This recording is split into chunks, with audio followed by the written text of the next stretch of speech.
I forgot you aren't my son anymore. We have maintained no contact for me and very low contact for dear husband for the past year. He hadn't been ready to block her again after his brother passed away last year. So she sends holiday gifts and he replies and that's it. He sent her, Happy Mother's Day, a few weeks ago and she said, love you. 100% normal interaction. This afternoon she texted him at 3:04 asking him to come over and set up her computer. Mind you, we haven't seen her in an entire year, not since she purposely sent her family to a different location and split up his brother's celebration of life. And before that, it hadn't been since December 2021 when she screamed in his face to get the F out of her house during some lunatic conspiracy theory that he told his stepdad she was leaving him. She walked out one day. How would we have known? He was driving home and didn't see it. So at 3:55 she texts, oh, I forgot, you aren't my son anymore. When that doesn't get her preferred reaction, apologies, begging for forgiveness, the sick dance they've had since he was a kid, at 4:16 she texts, that's not true, I will always love you. He saw all three together as we sat down for dinner. Talk about whiplash. He so wanted to rant back at her, but at this point I understand that it's all fuel to her. Good attention, bad attention, it all feeds. He screenshot the texts to remind himself in the future, and finally blocked her again. I know narcs never fully go away. It's been 30 years since she divorced his dad and she'll still pop out of the woodwork asking him for things, but today was a real solid step forward for him and I am proud. Do you have a secret little subreddit that is a favorite? Share it in the comments and it could become the next big thing. Feeling confused post-mill visit. Did I fail? My MIL's annual trip is over, and I don't know. I'm feeling confused about all of it. Before my in-laws came, my 5-year-old said that she felt like she couldn't say no to my Mill and one other family member, Mill's brother, when they asked for a hug or other times when they touched her. So, my daughter and I practiced a bunch. I emailed Mill, and included all the other grandparents in the email so she didn't feel singled out, about how we wanted to make sure that all physical contact was 100% child-led etc. So, on the first day, they came over to our house and said hello. They didn't ask for a hug or anything, which was great. My daughter saw them, and said, huggy, and ran up to them and hugged them. This is literally something she's never done or said in her whole life. Later that night after they'd left, I talked to her and told her that she doesn't have to hug them and that I just wanted to make sure that she was comfortable with all the physical contact that she was having with them. She said yes, she was, because she was in charge. She was the one hugging them. I still wasn't totally comfortable with it because it seemed like she was doing it to make him happy, but whatever, my daughter was right, they weren't the ones leading the touching, so okay. We're good. We had a couple of huggy days, and everything was really fine. Then, on day 5, we have a family party to go to. Mill plus all her brothers and their families. This is where things went bad. Mill came up to my daughter and just kept reaching out to touch her. My daughter was on a hammock and I was pushing her, so I would just keep swinging her away from Mill. But I didn't say anything. I just used my body and the hammock to block her. I spend the rest of the evening keeping my daughter away from her.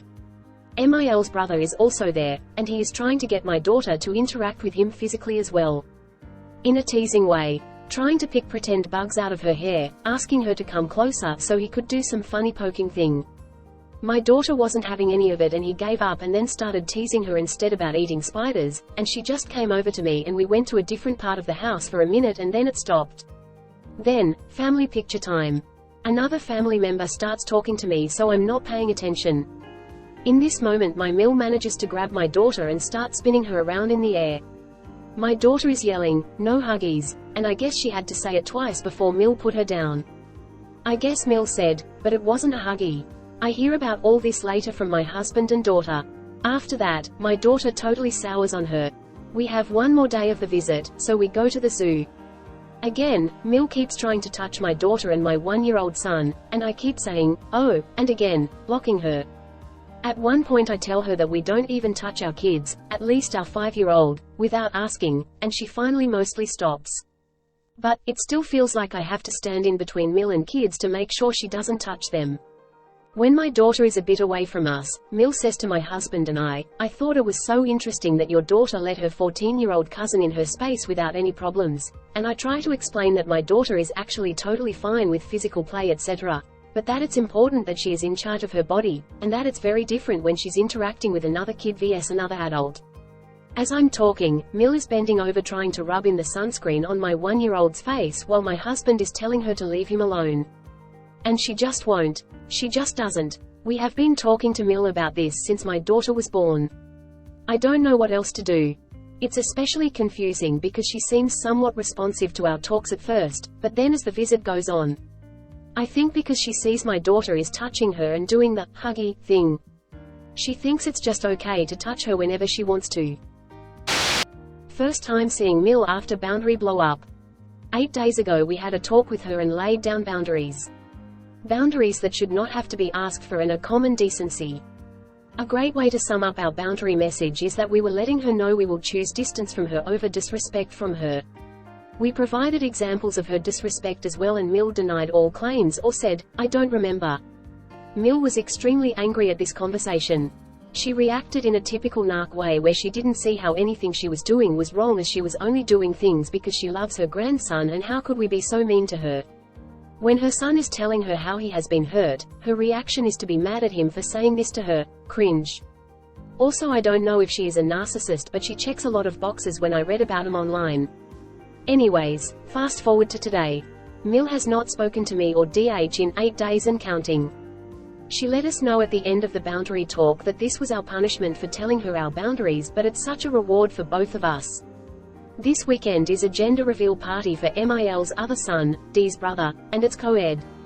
I am very excited to celebrate the new baby with my Bill and Sylv, who are wonderful people. Side note, they have the same issues with Mil and have expressed these issues to her. Mil will no doubt be at the party as it pertains to her next grandchild. My DH will not be able to attend as he will be at work.